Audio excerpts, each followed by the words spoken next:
मैं तो गिरधर के घर जाऊं, मैं तो गिरधर के घर जाऊं। गिरधर हमरो साचा प्रीतम, देखन रूप लुभानो, देखन रूप लुभानो।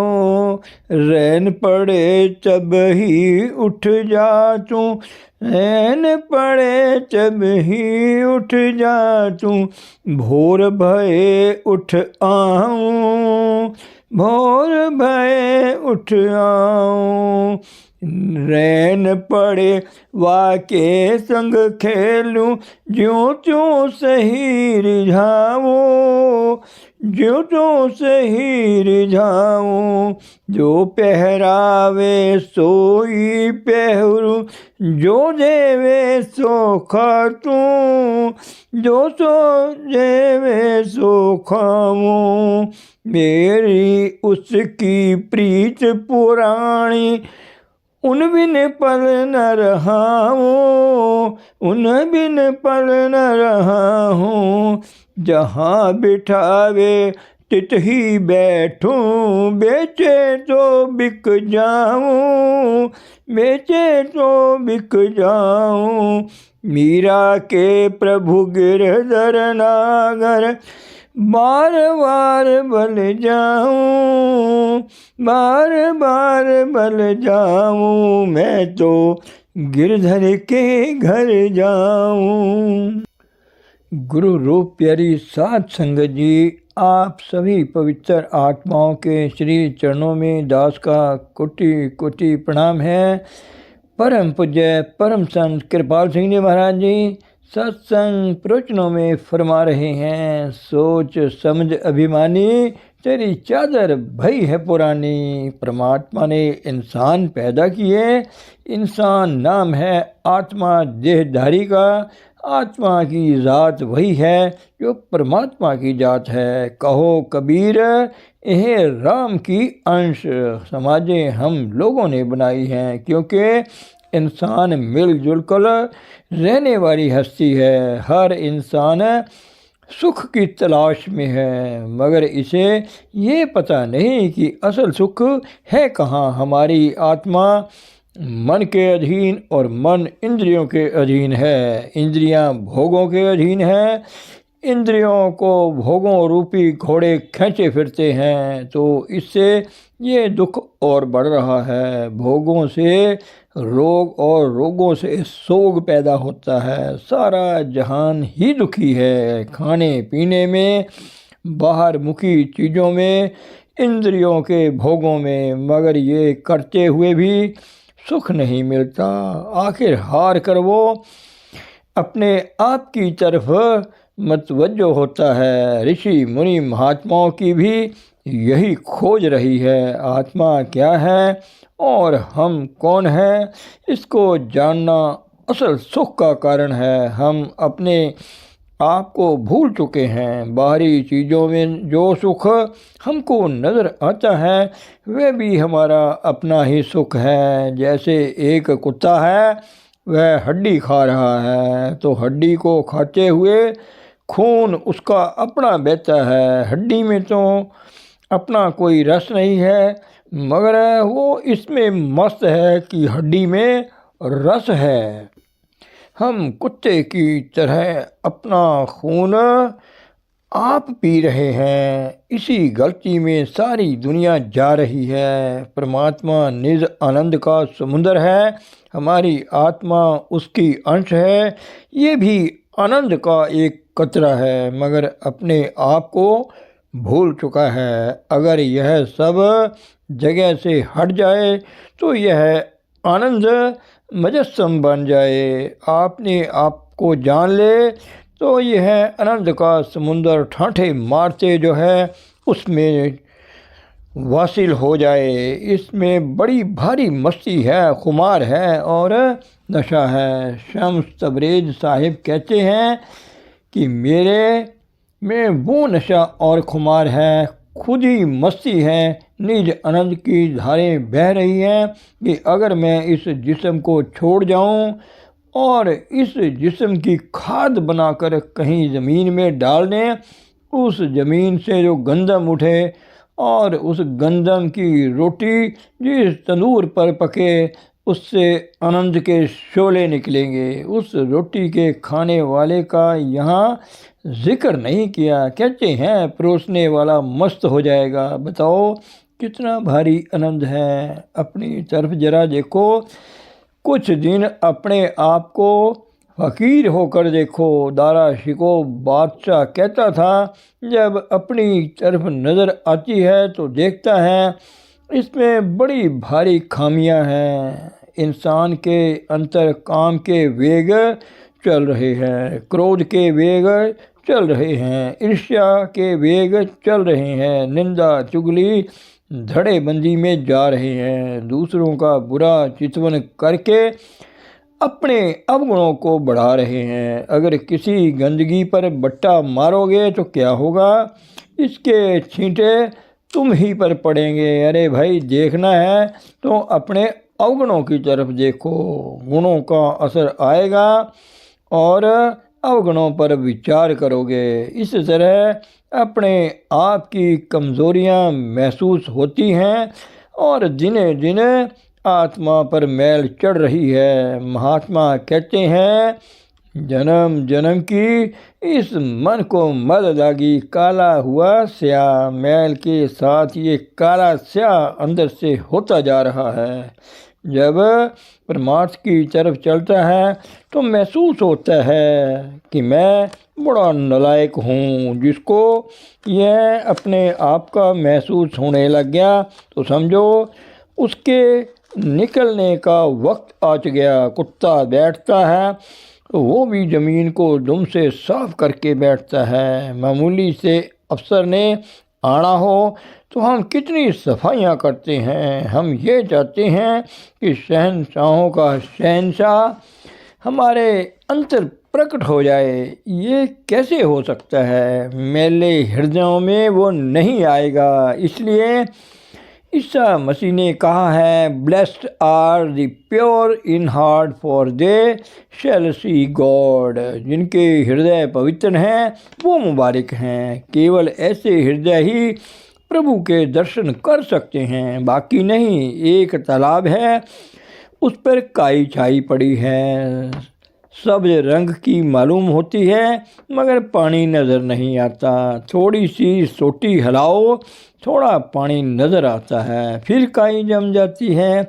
यही हाल हमारा है। कभी सत्संग किसी विचार से थोड़ी बहुत कमी कमज़ोरी महसूस होने लगती है, फिर अनगहली से वैसे ही हो जाते हैं। तो इसका बेस्ट इलाज यही है कि हर रोज़ थोड़ी थोड़ी काई बाहर निकालते जाओ। अगर काई निकल जाए तो पानी साफ हो जाएगा। और ये एहसास आने लग गया तो गुरबाणी कहती है, जो अपने को जाने नीचा सो गिनिए सबसे ऊंचा। जो यह ख्याल आ गया कि मैं सबसे नीचा हूँ तो समझो कि वो ऊंचा पुरुष है। कबीर सबसे हम बुरे हम तज भलो सब कोए, जिस ऐसा कर जानिया मीत हमारा सोए। हमको दूसरों की आंखों से अपने आप को देखना चाहिए। यीशु मसीह कहते हैं कि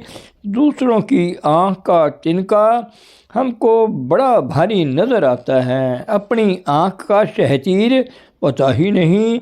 ऐसा हृदय कैसे साफ हो सकता है? जब तक हृदय साफ ना हो काम नहीं बन सकता।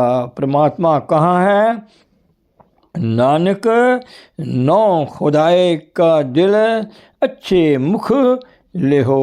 अगर हृदय साफ नहीं, मुंह पर राम राम, बगल में छुरी, लोगों के गले काटता है, खून निचोड़ता है, हक मारता है, विधवाओं के, यतीमों के, या चालाकी से कहो, बड़ी होशियारी से कहो, लोगों का रुपया हर लेता है। भाई, ऐसी मैलें चढ़ी हुई कैसे निकल सकती हैं? हम लोगों को आम महसूस नहीं। अगर इंसान सेल्फ इंट्रोस्पेक्शन से कुछ दिन काम ले तो कसौटी सत्संग की रहे, महात्माओं की वाणी रहे, उस पर परखता रहे तो हर एक दिन में सैकड़ों कमज़ोरियां नज़र आएंगी। जिसकी अपने आप की तरफ नज़रें लग गई तो निकलने का सामान भी हो जाएगा।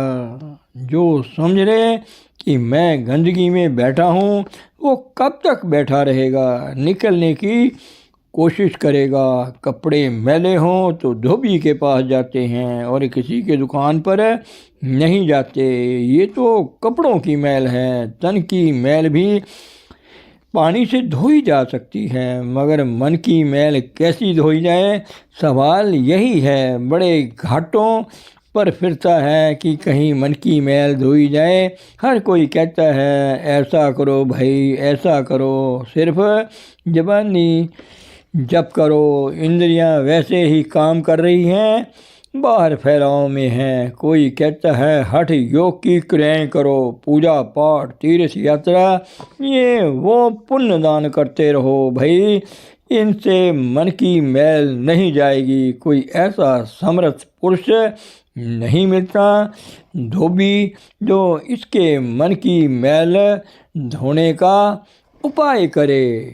इंद्रियां दमन हो, जब तक इंद्रियां दमन नहीं होती काम नहीं बनता। फिर मन खड़ा हो, बुद्धि भी स्थिर हो, तब आत्मा का साक्षात्कार होता है। बड़े बड़े धोबियों के घाटों पर जाता है, मगर कोई सुजान धोबी नहीं मिला जो मन की मैल को धो दे। दिनों दिन काम क्रोध के वेग लब लबाब की हवस को फैला रहे हैं। दिनों दिन और मैल इस पर चढ़ रही है, फिर गिर जाता है। यहाँ इंसान हार जाता है। जब इंसान हार जाए तब काम बनता है। एक बच्चा था, कमरे में बैठा था, उठना चाहता था, पाँव फिसल गया। फिर दीवार को पकड़कर उठना चाहा, हाथ छूट गया और गिर गया। फिर मुंह के बल गिर गया। हार के दिल से आवाज़ निकली, हाय माँ, हाय माँ। दर्द भरी आवाज़ थी।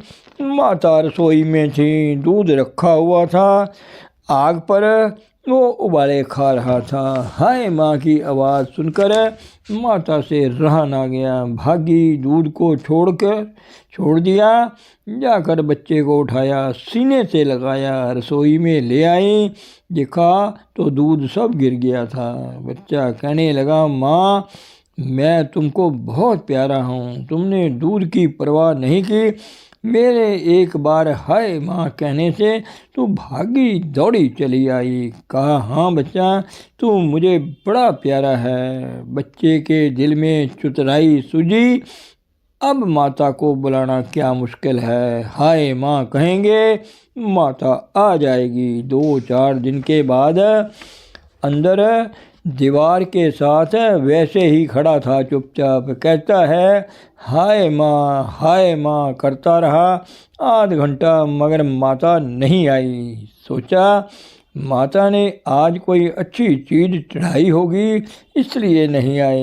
रिड़ते रिड़ते माता के पास पहुंचा, कंधा पकड़कर खड़ा हो गया।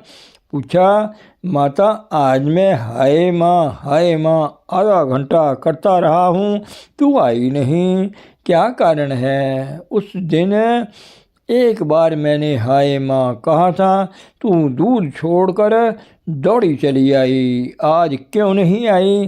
कहती है कि बच्चा आज तेरी आवाज़ में वो दर्द नहीं। तो जिस इंसान के अंदर खोज ज़बरदस्त तलाश की इच्छा है वो बेचारा उपाय करता है। एक जगह जाता है, तसल्ली ना हो तो दूसरी जगह जाता है, तीसरी जगह, बड़े बड़े घाटों पर जाता है।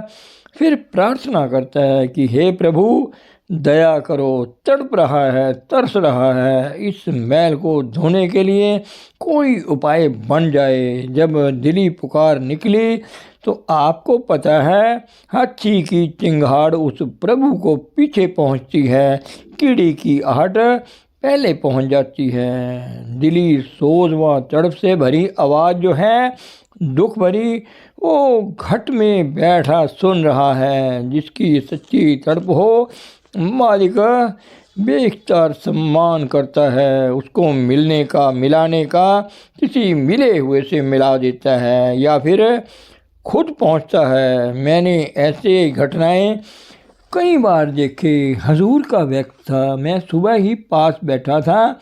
एक सिख भाई आए, पूछा, भाई साहब आप कहाँ से आए हो? कहने लगा कि मैं यहीं से आया हूँ, मुझे रात हजूर बुलाने गए थे कि वहाँ आ जाओ। मैं फलाने मकान में ठहरा हुआ हूँ। जो समर्थ पुरुष हो उसकी कई ताकतें काम करती हैं, तो उस ताकत का जिक्र ऐसी हस्तियों के उपदेशों से मिलता है। इस वक्त आपके सामने दो शब्द, एक कबीर का, दूसरा गुरु अमरदास साहिब का आ रहा है। गौर से सुनिए, सोच समझ अभिमानी, तेरी चादर भई है पुरानी। फरमाते हैं ऐसे अभिमानी पुरुष किस लोभ में जा रहा है? होश में आ, तू कर क्या रहा है? तेरी आत्मा की चंदरिया कहो, चुनरिया कहो या जिस्म कहो, मैली होती जा रही है, पुरानी हो चुकी है। जैसे जैसे इंसान बूढ़ा होता है ना, पुराना ही होता है। अरे भाई, अब तो जिस्म छोड़ने का वक्त आ गया है। हर घंटा हर मिनट आपको ग्रेट फाइनल चेंज, जिसको हम मौत कहते हैं, वो नज़दीक आ रहा है। होश में आओ, देखो तुम्हारा संबंध इस जिस्म से क्या है। Who you are, what you are, तुम्हारा संबंध उस परमात्मा से क्या है। एक जागता पुरुष इन दोनों को उपदेश दे रहा है। इंसान कहता है मैं बड़ा बहादुर हूँ, ताकतवर हूँ, जिस्मानी ताकत रखता हूँ।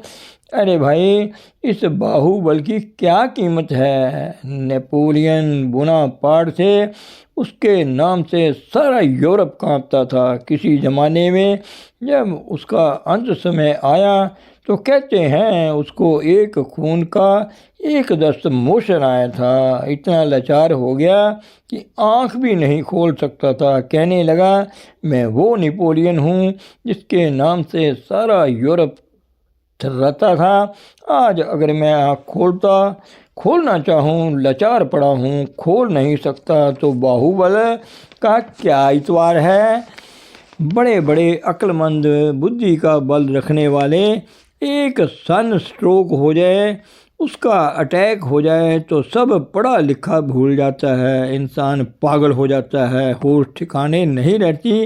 अरे भाई, ये जिस्म भी एक किसी के आधार पे चल रहा है, आत्मा के आधार पर। जिसके बल पर तुम चल रहे हो उसके मुतल्लिक तुम कुछ नहीं जानते, थोड़ा या कुछ भी नहीं जानते, या ना के बराबर जानते हो। किसी महात्मा की वाणी थोड़ी पढ़ ली या किसी धर्म स्थान पर जाकर माथा टेक लिया तो हमारी आम लोगों की बात यही कि कुछ है, हाँ इसलिए जाते हैं कि हमारे बच्चे राजी रहें, कारोबार में तरक्की हो, दुनिया के लिए प्रभु को याद किया है। अगर दुनिया ना मिले तो प्रभु कहाँ है?